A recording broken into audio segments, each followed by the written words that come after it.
Speaker sir, सबसे पहले मैं आपका धन्यवाद करना चाहता हूं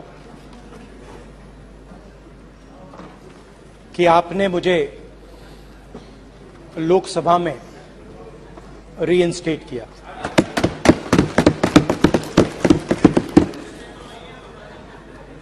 और पिछली बार जब मैं बोला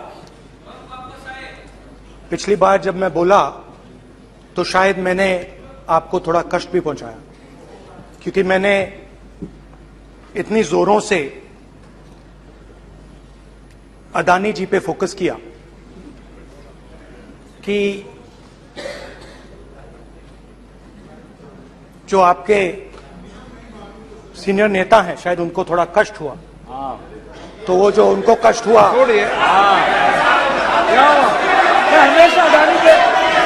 हमेशा अडानी पे अभी भी कष्ट हो रहा है। वो जो कष्ट हुआ, अभी भी कष्ट हो रहा है। विषय पे आइए, विषय पे। अभी भी कष्ट हो रहा है, अभी भी कष्ट हो रहा है। ये देखिए, ये सारे ये नहीं मगर सुनिए ये तो वो जो कष्ट हुआ 1 2 3 4 5 उसका असर शायद आप पे भी थोड़ा हुआ। तो इसके लिए मैं आपसे माफी मांगता हूं, मगर मैंने सिर्फ सच्चाई रखी थी। मगर आज जो मेरे बीजेपी के मित्र हैं, आज आपको डरने की जरूरत नहीं है। डरो मत, क्योंकि आज जो मेरा भाषण है, डरो मत, और आप डरो मत।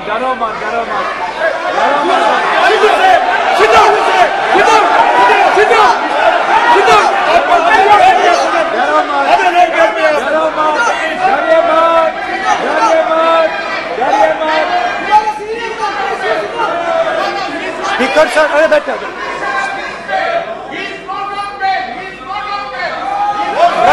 गलत। तो आज कोई घबराने की जरूरत नहीं है। आज मैं अपना भाषण, मेन जो भाषण है वो अदानी जी पे नहीं बोलने जा रहा हूं। आप छोड़िए, तो आप रिलैक्स कर सकते हैं, आप शांत रह सकते हैं, क्योंकि मेरा भाषण आज दूसरी डायरेक्शन में जा रहा है।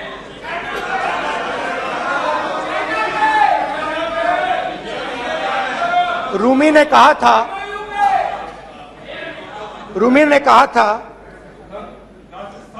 जो शब्द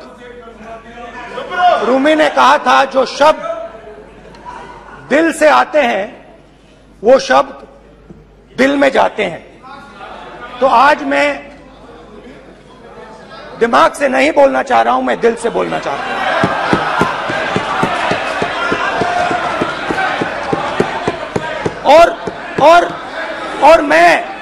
और मैं आज आप लोगों पर इतना आक्रमण नहीं करूंगा। मतलब एक दो गोले जरूर मारूंगा, मगर इतना नहीं मारूंगा। तो आप रिलैक्स कर सकते हैं। डरिए मत।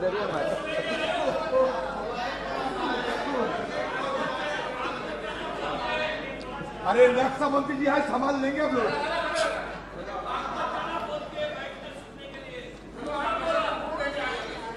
पिछले साल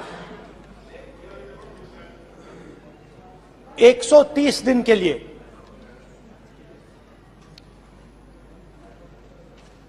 मैं भारत के एक कोने से दूसरे कोने तक गया, अकेला नहीं, बहुत सारे लोगों के साथ।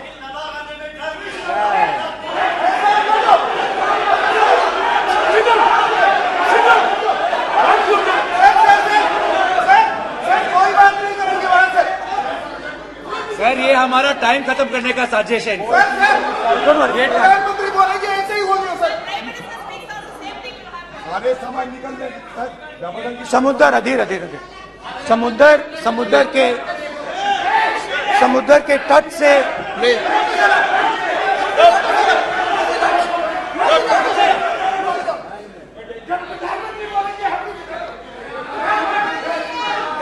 माननीय सदस्य प्लीज प्लीज ऐसे धमकाने का बात की मत बोलो यहाँ पे बोलिए, आप उधर भी हाँ बोलिए। प्लीज। मैं समुद्र के तट से कश्मीर की बर्फीली पहाड़ी तक चला। नहीं, लद्दाख को मैंने नहीं छोड़ा। यात्रा अभी खत्म नहीं हुई है, यात्रा जारी है और जरूर लद्दाख आएंगे, घबराइए मत। बहुत सारे लोगों ने मुझसे पूछा यात्रा के दौरान, यात्रा के बाद कि राहुल तुम क्यों चल रहे हो, क्या तुम्हारा लक्ष्य क्या है, कन्याकुमारी से कश्मीर तक क्यों जा रहे हो। और जब वो मुझसे पूछते थे, शुरुआत में मेरे मुंह से जवाब नहीं निकलता।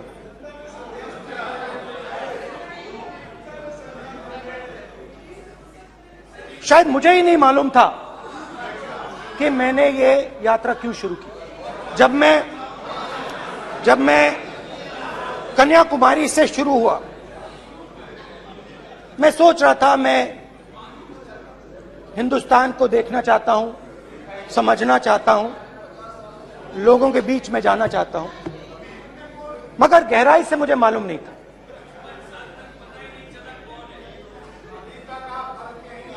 थोड़ी देर में मुझे बात समझ आने लगी।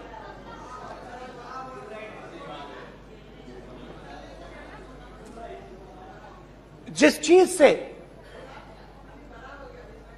मुझे प्यार था, जिस चीज के लिए मैं मरने को तैयार हूं, जिस चीज के लिए मैं मोदी जी की जेलों में जाने को तैयार हूं, जिस चीज के लिए मैंने 10 साल हर रोज गाली खाई, उस चीज को मैं समझना चाहता था। ये है क्या जिसने मेरे दिल को इतनी। भाई आप रनिंग कमेंट्री बंद करो, नहीं तो हम भी चालू करेंगे। सुनने का अपने धैर्य रखो। जिस चीज ने मेरे दिल को इतनी मजबूती से पकड़ रखा था, उसको मैं समझना चाहता। शुरुआत में जैसे मैंने शुरू किया, सालों से मैं हर रोज 8-10 किलोमीटर दौड़ता हूं, तो मेरे दिमाग में था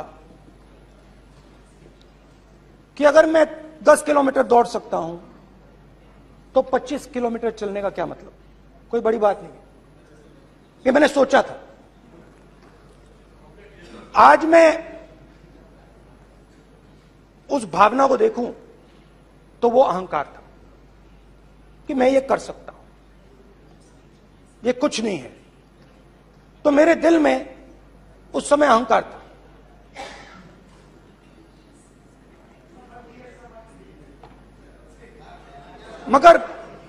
मगर भारत अहंकार को एकदम मिटा देता है, 1 सेकंड में मिटा देता है। तो हुआ क्या, 2-3 दिन में मेरे घुटने में दर्द शुरू हो गया। पुरानी इंजरी थी और जबरदस्त दर्द। हर रोज मैं उठूं और मेरे घुटने में दर्द, हर कदम में दर्द। तो पहले 2-3 दिनों में जो अहंकार था, जो मतलब भेड़िया जो निकला था, वो चींटी बन गई एकदम।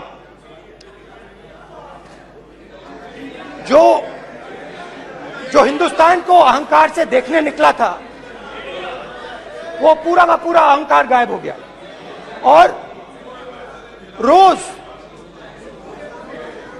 मैं डर डर के चलूं कि क्या मैं कल चल पाऊंगा। ये मेरे दिल में डर था। और जब भी ये डर बढ़ता था, कहीं ना कहीं से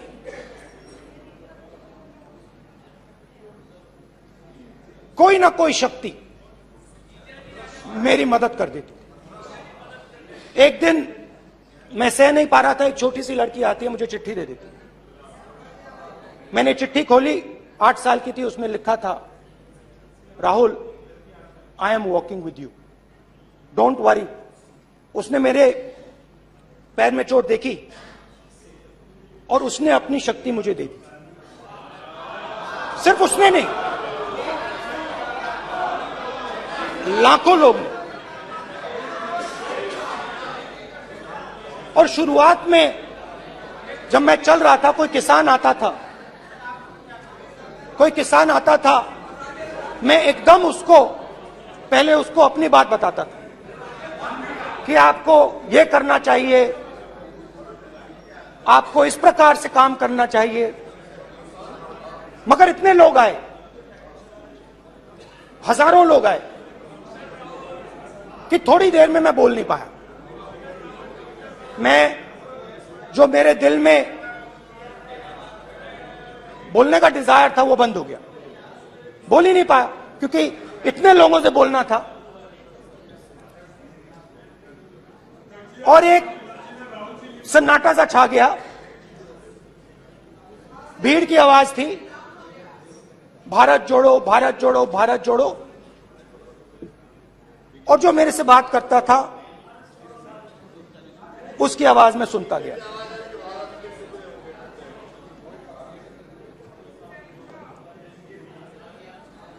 हर रोज सुबह 6 बजे से रात 7-8 बजे तक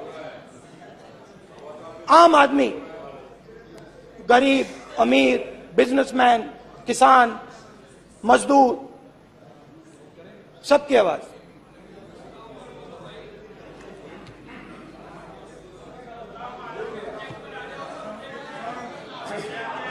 आ रहा हूं।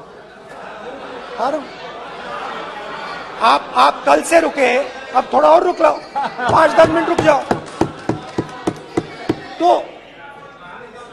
ये चलता गया, मैं बात सुनता गया। और फिर मेरे पास एक किसान आया, और किसान ने हाथ में रुई पकड़ी हुई थी, और उसने मुझे कहा, अध्यक्ष महोदय, उसने मुझे कहा, मेरे आंख में देखकर उसने मुझे अपना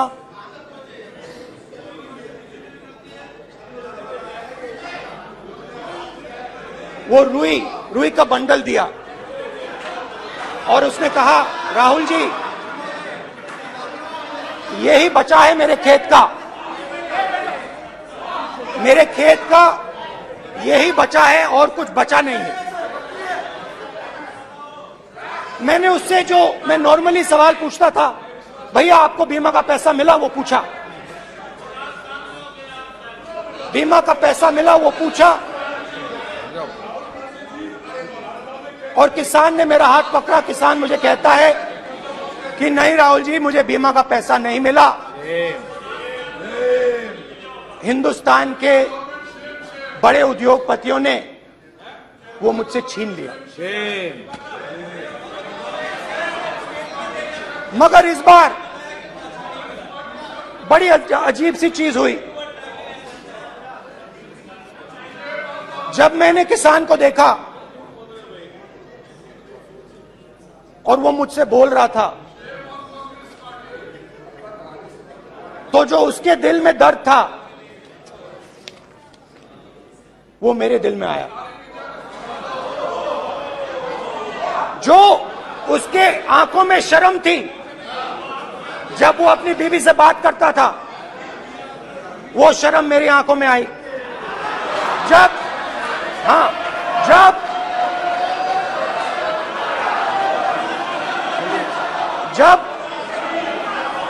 उसकी जो भूख थी वो मुझे समझ आई। और उसके बाद यात्रा बिल्कुल बदल गई। मुझे भीड़ की आवाज नहीं सुनाई देती थी, मुझे सिर्फ उस व्यक्ति की आवाज सुनाई देती थी जो मेरे साथ बात कर रहा था। उसका दर्द, उसकी चोट, उसका दुख, मेरा दुख, मेरी चोट, मेरा दर्द बन गया। समझने की कोशिश करो।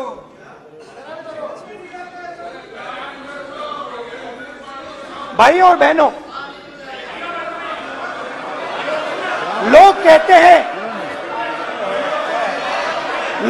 हैं कि ये देश है, कोई कहता है ये अलग अलग भाषाएं हैं, कोई कहता है ये जमीन है, मिट्टी है, कोई कहता है ये धर्म है, ये सोना है, ये चांदी है। मगर भाई और बहनों, सच्चाई है कि ये देश एक आवाज है। ये देश सिर्फ एक आवाज है। ये देश, इस देश की लोगों की आवाज है। इस देश के लोगों का दर्द है, दुख है, कठिनाइयां हैं। और अगर हमें इस आवाज को सुनना है तो हमारे दिल में जो अहंकार है, हमारे जो डिजायर्स हैं, हमारे जो सपने हैं, उनको हमें परे करना पड़ेगा। जब हम अपने सपनों को परे करते हैं, तब हमें हिंदुस्तान की आवाज सुनाई देती है। तब तक हिंदुस्तान की आवाज हमें नहीं सुनाई देती। अब आप कहोगे ये बात मैंने नॉन कॉन्फिडेंस मोशन में क्यों रखी? इसका क्या मतलब है कि भारत एक आवाज है, भारत लोगों का दुख है, भारत लोगों का कष्ट है, मुश्किलें हैं। क्योंकि भाई और बहनों,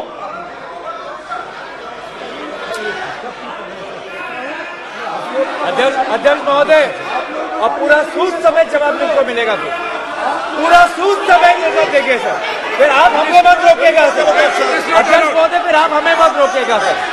आप हमें मत रोकेगा फिर। आप हमें मत रोकेगा।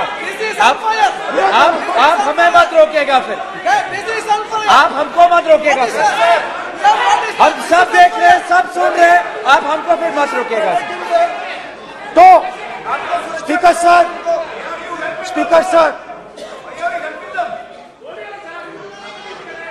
भारत एक आवाज है। भारत इस देश के सब लोगों की आवाज है।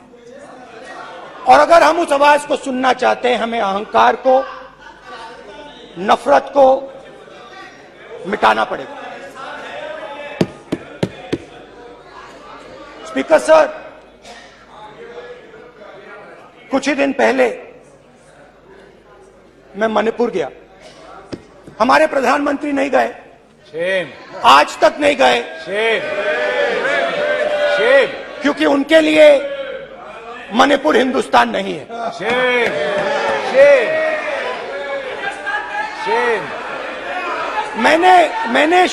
मैंने मणिपुर शब्द प्रयोग किया, मगर आज की सच्चाई यह है कि मणिपुर नहीं बचा है। मणिपुर को आपने दो भाग में कर दिया है। मणिपुर को आपने बांट दिया है, तोड़ दिया है। मैं मणिपुर में रिलीफ कैंप्स में गया।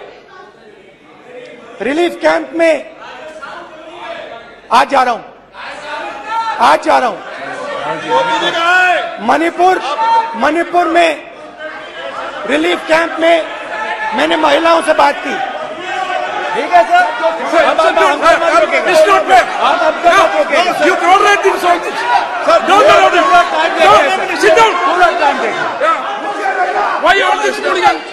कल देखेंगे, कल देखेंगे, कल देखेंगे। बात नहीं करेंगे सर, प्रधानमंत्री की बात नहीं करेंगे सर ऐसे।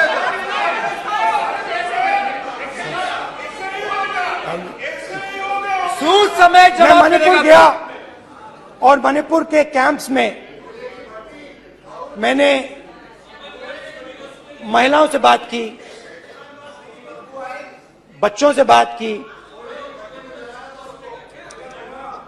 जो हमारे प्रधानमंत्री जी ने आज तक नहीं किया। एक महिला मुझे कहती है, मैंने उनसे पूछा, बहन क्या हुआ आपके साथ?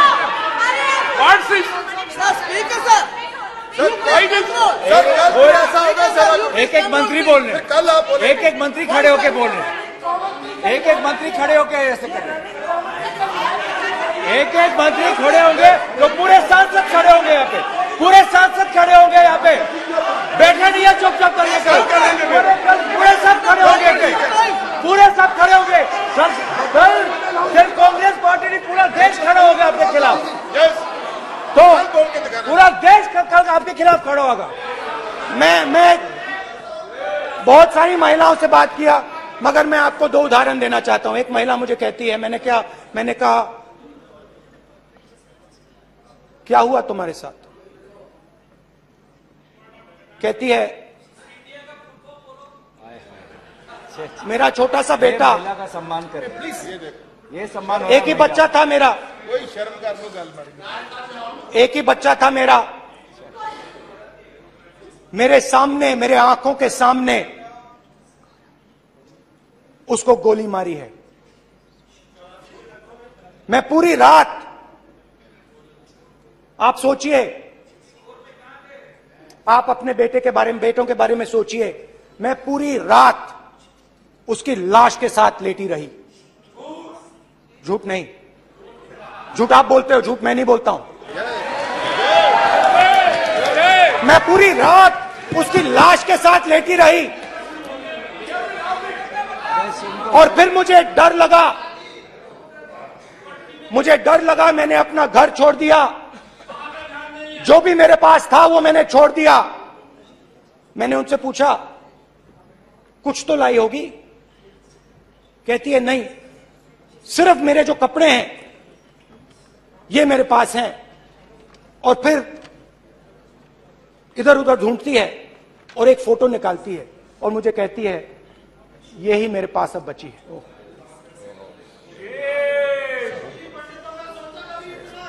एक और उदाहरण, दूसरे कैंप में मैं, एक महिला मेरे सामने आती है, मैं उससे पूछता हूं, तुम्हारे साथ क्या हुआ?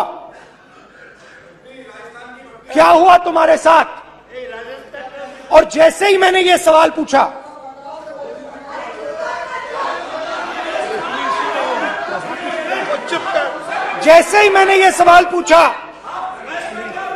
आप महिला का दर्द नहीं सुन सकते, महिला का दर्द नहीं सुन सकते, महिला का दर्द सुनने का आपका धैर्य नहीं है, महिला का दर्द नहीं सुन सकते, महिला का दर्द नहीं सुन सकते। जैसे ही मैंने उससे ये सवाल पूछा, बैठो, जैसे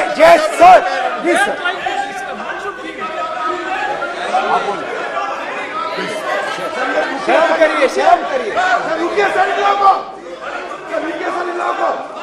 जैसे ही मैंने उससे सवाल पूछा, तुम्हारे साथ क्या हुआ? शर्म नहीं है तेरे को? वैसे ही 1 सेकंड में वो कांपने लगी। उसने अपने दिमाग में वो दृश्य देखा और वो बेहोश हो गई। मेरे सामने कांपती हुई बेहोश हो गई। तो तो ये मैंने आपको सिर्फ 2 उदाहरण दिए हैं। स्पीकर सर, इन्होंने मणिपुर में हिंदुस्तान की हत्या की है, सिर्फ मणिपुर की नहीं, हिंदुस्तान की हत्या की है। इनकी राजनीति ने मणिपुर को नहीं, हिंदुस्तान को मणिपुर में मारा है। हिंदुस्तान को कत्ल किया है, हिंदुस्तान का मर्डर किया है मणिपुर में।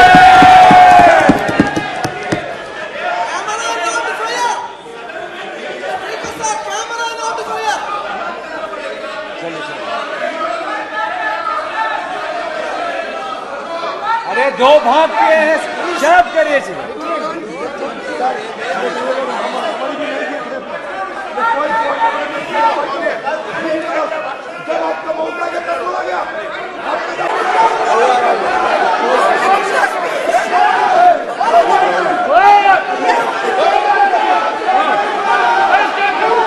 ओके, बैक आ जाओ, बैक हेमंत सबको पीछे ले आओ। बैक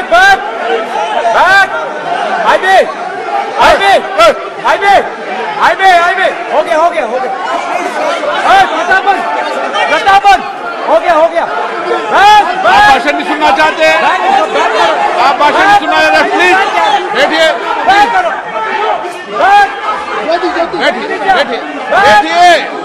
प्लीज बैठिए, प्लीज बैठिए, चलिए।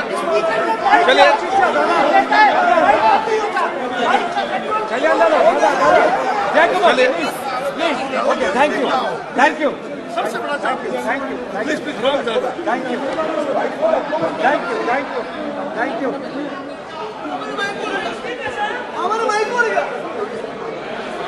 एक मिनट बैठिए, एक मिनट प्लीज बैठिए, बालूजी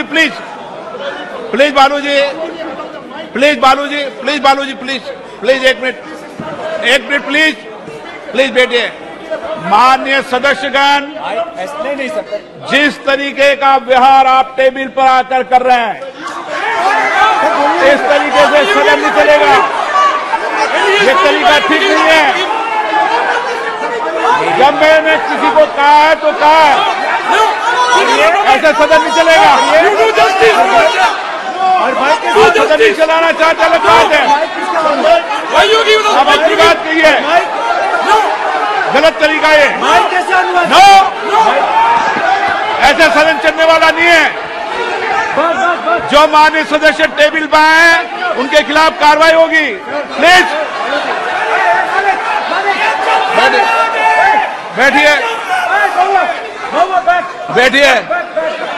बैठिए, आप भी बैठिए। माननीय मंत्री जी, प्लीज बैठिए। भारत माता, प्लीज बैठिए। भारत माता, प्लीज बैठिए। Please brother. मैं बहुत शांति से सुन रहा हूं। इसका तरीका ये नहीं है उचित हो कि आप टेबल पर आए। नहीं, गलत तरीका ये। आप जैसे मैंने माननीय sir please, please brother please भैया पानी लो। जैसे मैंने भाषण के शुरुआत में बोला,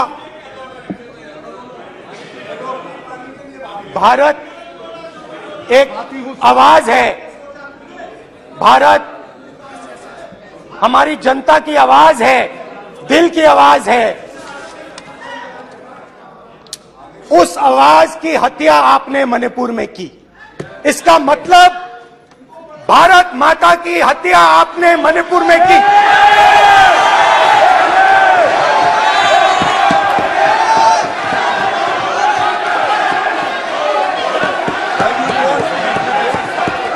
भारत माता को आपने मणिपुर के लोगों के मारा। आपने मणिपुर के लोगों को मारकर भारत की हत्या की है।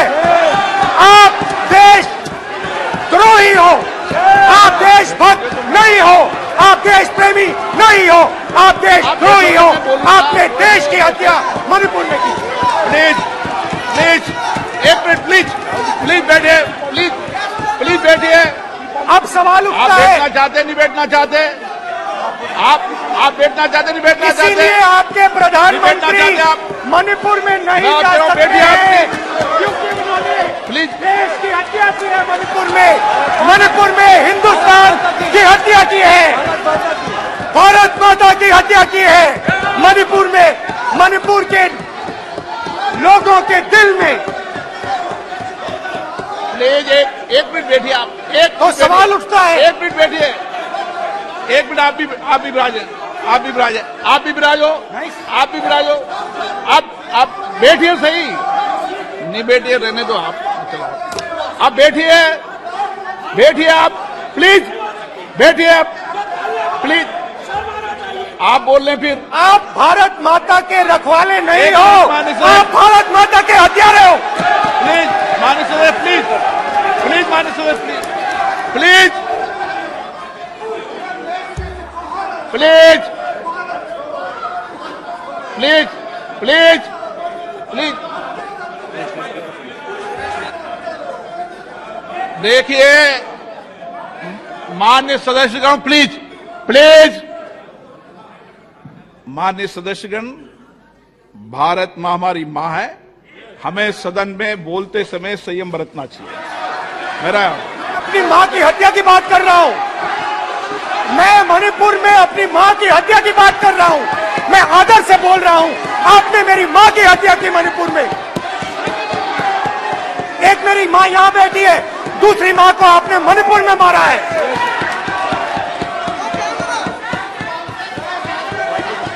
और हर रोज जब तक आप हिंसा को बंद नहीं करोगे, तब तक आप मेरी मां की हत्या कर रहे हो। हिंदुस्तान की सेना मणिपुर में एक दिन में शांति ला सकती है। हिंदुस्तान की सेना का प्रयोग नहीं कर रहे हो, क्योंकि आप हिंदुस्तान को मणिपुर में मारना चाहते हो।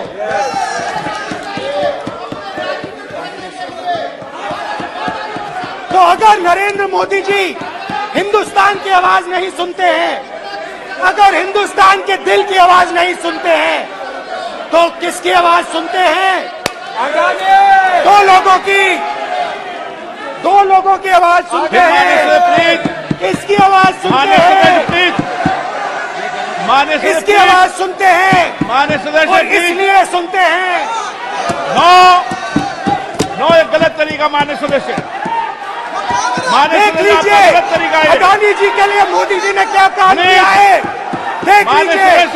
ये पहले आप और ये बाद में। गलत तरीका आपका माननीय सदस्य, आपका गलत तरीका है।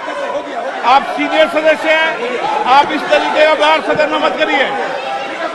आप बात करिए, लेकिन इस तरीके से पोस्टर लाना ये उचित नहीं है किसी तरीके से। रावण दो लोगों की सुनता था, रावण दो लोगों की सुनता था, मेघनाथ और कुंभकर्ण। वैसे ही नरेंद्र मोदी दो लोगों की सुनते हैं, अमित शाह और अडानी। भाई और बहनों, लंका